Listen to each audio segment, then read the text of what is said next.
Subscribe now and press the bell icon. Never miss an update. Good morning dear students.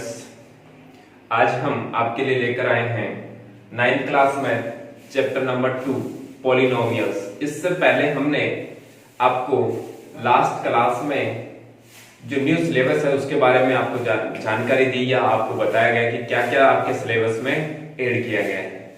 ठीक है बच्चों, तो आज हम स्टार्ट करते हैं 9th क्लास में चैप्टर नंबर है 2 पॉलिनोमियल्स। क्या है? पॉलिनोमियल्स, बहुपद। जो बच्चों याद रखिएगा आरबीएसई और सीबीएसई के लिए दोनों मीडियम के लिए सेम होगा, चाहे आरबीएसई बोर्ड हो चाहे सीबीएसई बोर्ड हो, दोनों के लिए जो बुक है वो सेम है इसलिए। ठीक है, तो बात करते हैं पॉलिनोमियल्स। तो बच्चों जो पॉलिनोमियल्स होता है उसमें हमारे पास क्या क्या टर्म्स यूज होते हैं, तो उसकी बात करते हैं। फर्स्ट ऑफ ऑल कोई भी पॉलिनोमियल्स होता है उसमें फर्स्ट ऑफ ऑल हमारे पास आता है कांस्टेंट।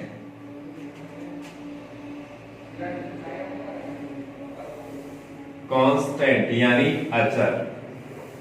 बच्चों क्या आता है? कांस्टेंट। कांस्टेंट एक होता है आपके पास वेरिएबल यानी चर, और एक आता है आपके पास नॉन नेगेटिव इंटीजर्स यानी वॉल नंबर। वॉल नंबर 0 क्या क्या होते हैं? 0 1 2 अप टू इन्फिनिटी यानी n की बात कर रहा हूं। अब पहले बात करते हैं, एक आपके पास अगर पॉलिनोमियल होगा तो उसमें क्या क्या हम यूज करने वाले हैं। एक तो हम कांस्टेंट टर्म्स का यूज करने वाले हैं।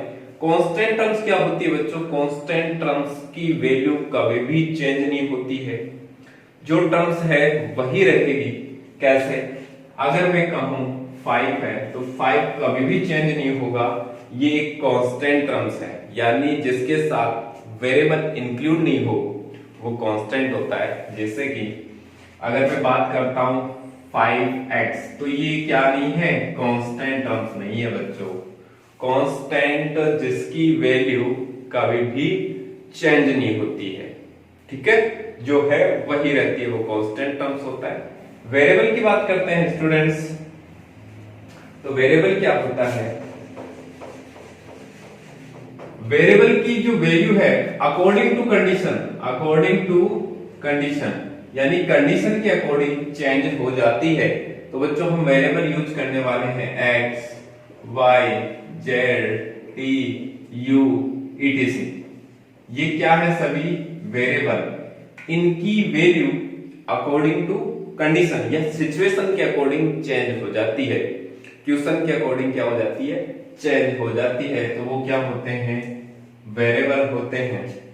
और लास्ट की बात करते हैं, जो आपका नंबर होगा किसका? पावर यानी डिग्री। पावर हमेशा क्या होगी? Wall number. क्या होगी? Wall number. Non negative integers power कभी भी नेगेटिव नहीं होगी, इरेशनल नंबर नहीं होगा। किसकी बात कर रहे हैं? पावर की। तो बच्चों पावर कभी भी नेगेटिव इरेशनल नंबर नहीं होगी। कैसे? किसी भी वेरिएबल की पावर माइनस में नहीं होगी, या फिर 1 में x ऐसा कुछ भी नहीं होगा हमारे पास पॉलिनोमियल में, यानी कि ऊपर जाएगी तो नेगेटिव हो गई। तो पावर क्या नहीं होनी चाहिए? नेगेटिव। और पावर क्या नहीं होनी चाहिए? वॉल नंबर, इंटीजर्स, पूर्णांक, यानी x की पावर 1/2 ऐसा कभी नहीं होगा। पावर होगी किसमें? 0 1 2 यानी वॉल नंबर के रूप में। तो इन तीनों की बात करने वाले हम किसमें? पॉलिनोमियल्स में। तो देखिएगा,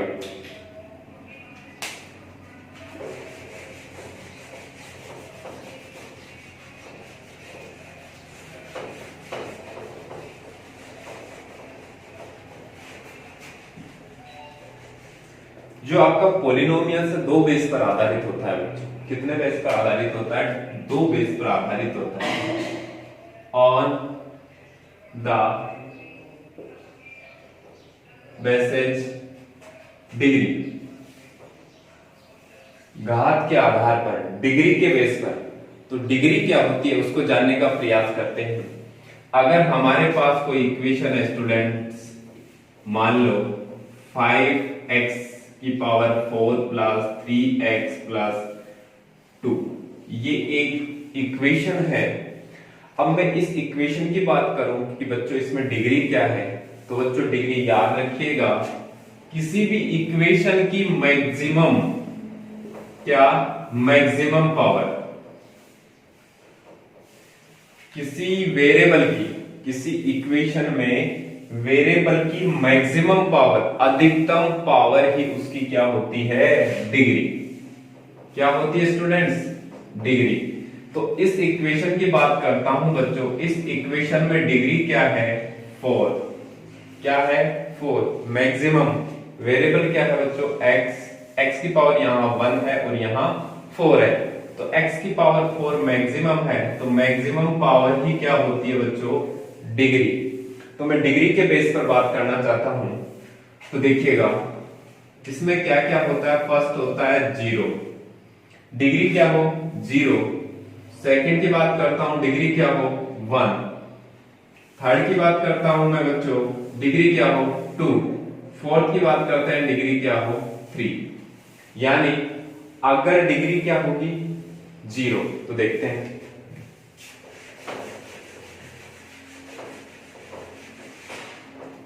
आपके पास एक इक्वेशन है स्टूडेंट्स,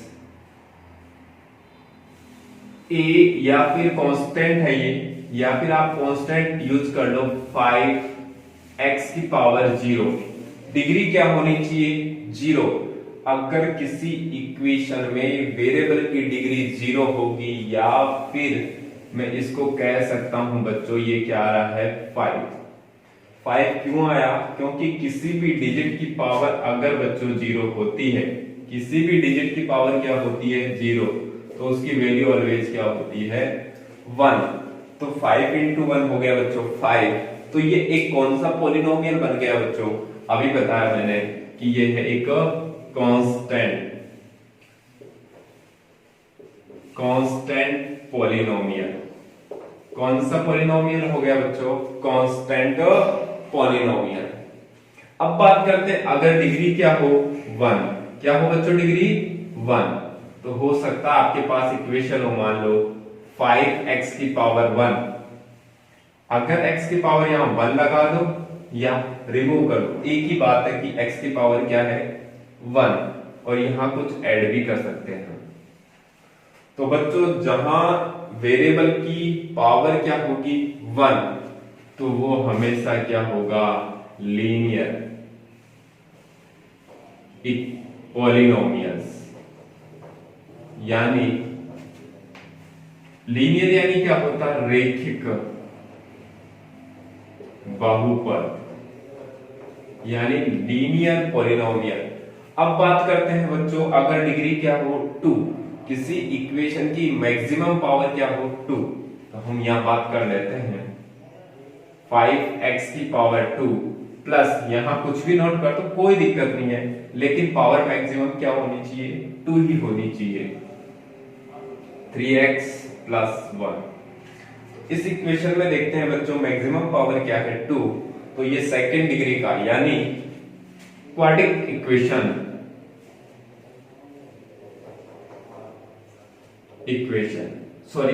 ही पॉलिनोमियल, यानी द्विघात बहुपद। क्वाड्रेटिक पॉलिनोमियल्स यानी द्विघात बहुपद, पावर कितनी है, 2। अब बात करते हैं पावर क्या हो सकती है बच्चों, 3। पावर क्या हो सकती है वेरिएबल की, 3। यहां कुछ भी ऐड कर दो, मान लो 2x प्लस 1, ठीक है। तो मैं बात करता हूं यहां ये हो या नहीं हो, कोई दिक्कत नहीं है, ऐड कर सकते हैं जो भी आएगा, लेकिन हमें तो पावर देखनी है, वेरिएबल की क्या होनी चाहिए, 3। तो वो कौन सा पॉलिनोमियल्स होता है बच्चों, क्यूबिक पॉलिनोमियल्स। कौन सा पॉलिनोमियल्स होता है, क्यूबिक पॉलिनोमियल्स, यानी त्रिघात बहुपद। फिर रिपीट कर देता हूं बच्चों, हम पॉलिनोमियल्स की बात कर रहे हैं और किसके बेस पर कर रहे हैं बच्चों, ऑन द बेसिस डिग्री, यानी पावर के बेस पर बात कर रहे हैं। और हम ये भी जानते हैं कि अगर किसी वेरिएबल की पावर 0 डिग्री होगी तो वो उस वेरिएबल की वैल्यू ऑलवेज क्या आ रही होगी, 1। अब बात करते हैं हम कि क्या क्या डिग्री हो सकती है। अगर डिग्री 0 होगी तो उसको हम क्या कहेंगे, 1 होगी, 2 होगी, 3 होगी, तो उनको क्या क्या रिप्रेजेंट करेंगे। तो देखना, अगर बच्चों डिग्री क्या है 0, तो उस पॉलिनोमियल्स को मैं कहता हूं कांस्टेंट पॉलिनोमियल्स, अचर बहुपद।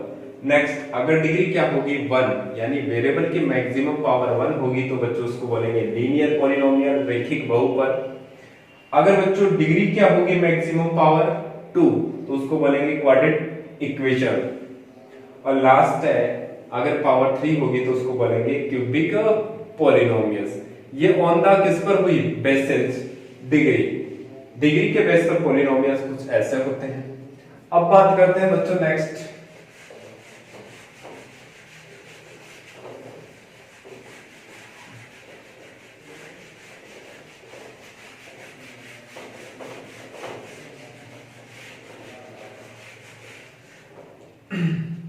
on the basis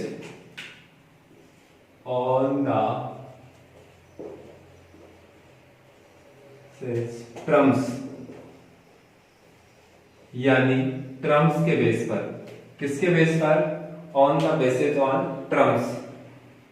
टर्म्स के बेस पर क्या क्या हो सकते हैं बच्चों, टर्म्स के बेस की बात कर रहा हूं मैं, यानी कितने टर्म्स हो सकते हैं।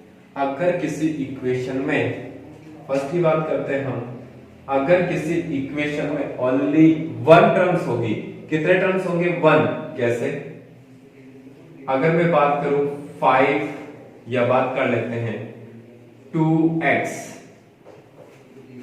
क्या है 2x, एक ही वेरिएबल यानी एक ही टर्म्स है, कुछ एडिशन नहीं हो रहा ना कुछ सबट्रैक्ट हो रहा है, तो ओनली सिंगल टर्म्स होती है, तो बच्चों उसको बोलते हैं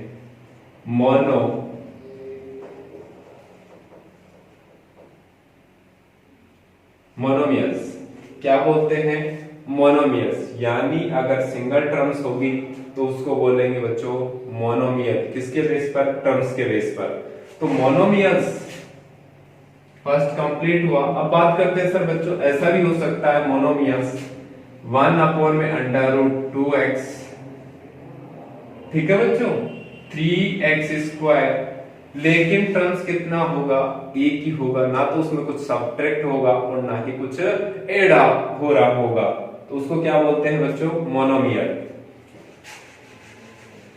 अब बात करते हैं, अगर किसी में क्या हो 2 टर्म्स प्रेजेंट हो, कितने टर्म्स प्रेजेंट हो, 2 टर्म्स प्रेजेंट हो, तो बोले हैं मान लो 2x + 1, 2x + 1 मोनोमियल हो गया, 1 टर्म्स है, तो 2 टर्म्स होंगे तो क्या होगा बच्चों, बाइनोमियल्स। क्या होगा बच्चों, binomials. 1 terms monomial, 2 terms binomials. और अगर बच्चों 3 टर्म्स हो, सपोज करता हूं मैं 3x² + 2x + 1 इक्वल, तो ये होगा ट्राइनोमियल।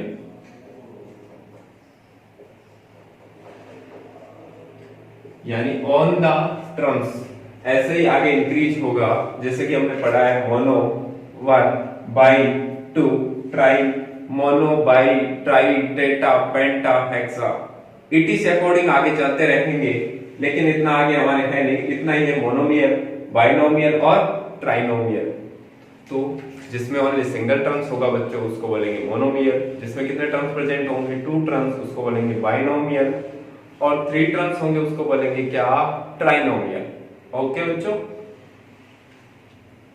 अब बात करते हैं हम next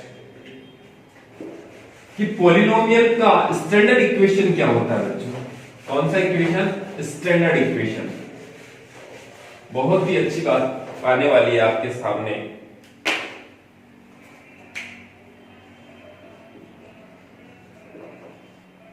standard equation of polynomial.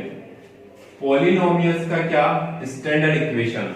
तो बच्चों स्टैंडर्ड इक्वेशन क्या होता है, स्टैंडर्ड इक्वेशन कुछ इस प्रकार होता है a0 x की पावर 0 प्लस a1 x की पावर 1 प्लस a2 x की power 2 up to an x की पावर n। ये बच्चों स्टैंडर्ड इक्वेशन ऑफ पॉलिनोमियल हो गया।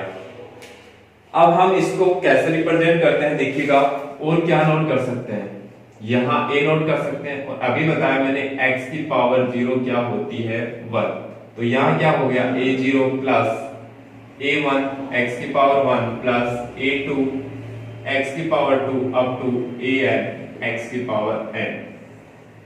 ये क्या हो गया बच्चों स्टैंडर्ड इक्वेशन ऑफ पॉलिनोमियल। अब ये जानते हैं कि इसको कैसे रिप्रेजेंट करते हैं, कोई इक्वेशन आपको गिवन है तो उसको पॉलिनोमियल में कैसे रिप्रेजेंट करते हैं। तो बच्चों इसके लिए हमारे पास सबसे महत्वपूर्ण बात ये आती है कि पॉलिनोमियल्स को हमेशा मैक्सिमम पावर से मिनिमम पावर की ओर रिप्रेजेंट करते हैं। तो यहां मैक्सिमम पावर क्या है an x की power n up to a2 x की पावर 2 प्लस a1 x की पावर 1 प्लस a1 a0 इस प्रकार रिप्रेजेंट करेंगे।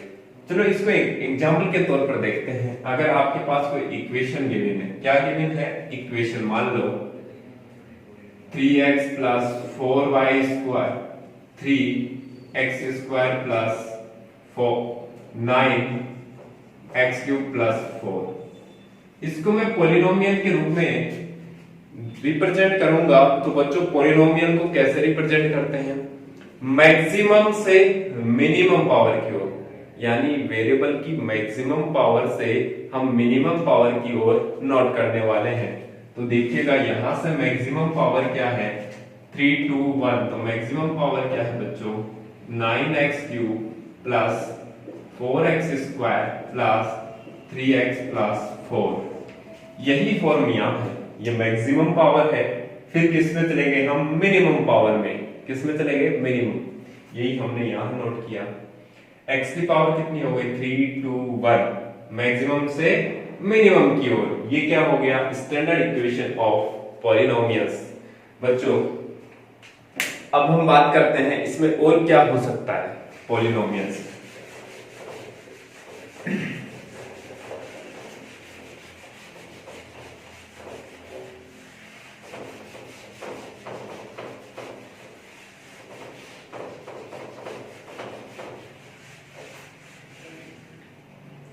एक इक्वेशन के माध्यम से हम समझना चाहेंगे बच्चों, आपको ये समीकरण गिवन है equation 5x square plus 3x plus 1, ये एक पॉलिनोमियल है और कौन सा है क्वाड्रेटिक पॉलिनोमियल जिसकी पावर क्या है 2। अब यहां से कुछ टर्म्स निकल के आती हैं बच्चों, वेरिएबल के साथ जो मल्टीप्लाई होता है, वेरिएबल के साथ जो मल्टीप्लाई हो रहा है वो है कांस्टेंट, कांस्टेंट टर्म यानी अचर राशि। क्या होता है कांस्टेंट टर्म्स, समझ में आ गए क्या क्या निकल के आता है। और जो मैक्सिमम पावर है वेरिएबल है क्या, यहां वेरिएबल है बच्चों x, यानी x की वैल्यू चेंज हो सकती है अकॉर्डिंग टू कंडीशन। तो यहां x की पावर 2 है, यहां क्या है 1 है। तो हम बात करते हैं बच्चों वेरिएबल की, तो वेरिएबल क्या है x, और x की मैक्सिमम पावर ही क्या होती है बच्चों डिग्री, क्या होती है डिग्री। तो बच्चों डिग्री क्या है यहाँ 2, डिग्री क्या है यहाँ 2। सॉरी बच्चों इसकी बात करते हैं हम, ये कांस्टेंट टर्म्स तो है लेकिन अगर वेरिएबल से मल्टीपल है तो बच्चों इसको हम coefficient, coefficient of x square क्या कहेंगे, एक्स स्क्वायर का गुणनांक किससे मल्टीपल है एक्स स्क्वायर से, इसको बोलेंगे कोफिशिएंट ऑफ एक्स स्क्वायर। 3 को बच्चों हम क्या कहेंगे कोफिशिएंट ऑफ एक्स, किसका कोफिशिएंट है एक्स का। और लास्ट बात करते हैं जिसके साथ कुछ भी इंक्लूड नहीं है, तो ये होता है बच्चों कांस्टेंट टर्म। क्योंकि हम यहां नोट कर चुके थे कांस्टेंट टर्म्स, बच्चों कांस्टेंट टर्म्स नहीं होगा, तो उस डाउट को आप क्लियर कर लेना कि अगर वेरिएबल एक्स स्क्वायर है तो इसके साथ जो मल्टीपल है वो इसका कोफिशिएंट होगा, गुणनांक होगा। तो एक्स स्क्वायर का कोफिशिएंट क्या है बच्चों 5, 5 क्या है एक्स स्क्वायर का कोफिशिएंट, 3 क्या है कोफिशिएंट ऑफ एक्स, और जिसके साथ वेरिएबल इंक्लूड नहीं है वो क्या हो गया बच्चों कांस्टेंट टर्म्स। तो हमने तीन बातें यहां से जानी। एक तो जानी ये क्या है क्वाड्रेटिक इक्वेशन, पावर कितनी है मैक्सिमम 2, तो कौन सा इक्वेशन है क्वाड्रेटिक इक्वेशन। ठीक है बच्चों, अब बात की हमने मैक्सिमम पावर यानी डिग्री कितनी है इसकी 2 डिग्री का है। कितने डिग्री का है 2 डिग्री का है। और इसमें क्वेश्चन और बनता है बच्चों कि कोफिशिएंट ऑफ एक्स स्क्वायर क्या होगा 5, कोफिशिएंट ऑफ एक्स क्या होगा 3 एंड कांस्टेंट टर्म्स क्या है बच्चों 1। तो हमने बेसिक कंप्लीट किया स्टूडेंट्स, यानी पॉलिनोमियल्स का जो बेसिक था वो बच्चों आपका हुआ कंप्लीट। तो उम्मीद करता हूं आपको समझ में आ रहा होगा। अगर समझ में आ रहा है वीडियो को लाइक शेयर और सब्सक्राइब जरूर कीजिएगा। नेक्स्ट क्लास में फिर मिलते हैं। Thank you. Subscribe now and press the bell icon. Never miss an update.